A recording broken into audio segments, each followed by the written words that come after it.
Manchester United's players arrived for training at Carrington for the first time since news broke of legendary manager Sir Alex Ferguson's emergency surgery following a brain hemorrhage. A sombre mood has enveloped the club and Ferguson's serious condition casts a long shadow over Old Trafford.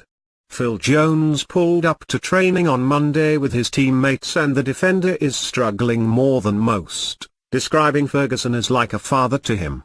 The centre-back has been rocked by the news that Ferguson was admitted to Salford Royal Hospital, a neurological centre of great repute, and had emergency surgery on Saturday. "I am just devastated, absolutely devastated," Jones said. "He is such a legend in my eyes. He is the one who brought me to the club and gave me that opportunity to play for one of the biggest clubs in the world. He's taken me under his wing like a father and it was shocking, it's sad, but I know his character. I know he has that fight in him. Hopefully he'll recover well." Jones added, "He has got all his family and friends around him. The support from all the players and staff at Man United and football around the world.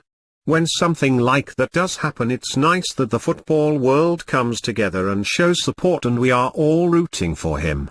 I'm sure he will be fine." The rest of Jones's teammates also appeared downcast as they arrived at Carrington. Jose Mourinho was pictured being chauffeur-driven in, and the Portuguese will have to guide his players and staff through a difficult time for the club.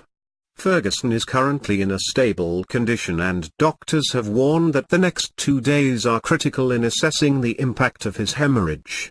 The 76-year-old's recovery over the coming month will go a long way to defining the long-term effects that the hemorrhage will have on his health. Neurosurgeon Peter Hamlin wrote in The Telegraph, "The most common form of hemorrhage, for a man of his age with a history of cardiovascular issues, is intracerebral, in which there is bleeding within the brain tissue, causing irreparable damage to those cells. In Sir Alex's case, his surgeons have decided to operate almost certainly because they felt the size of the blood clot was causing damage to the remaining brain tissue.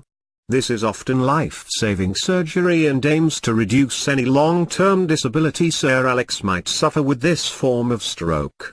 For the first few days after the operation, the focus is on the patient's life support. A prognosis is very hard to give in the first days and often for some weeks.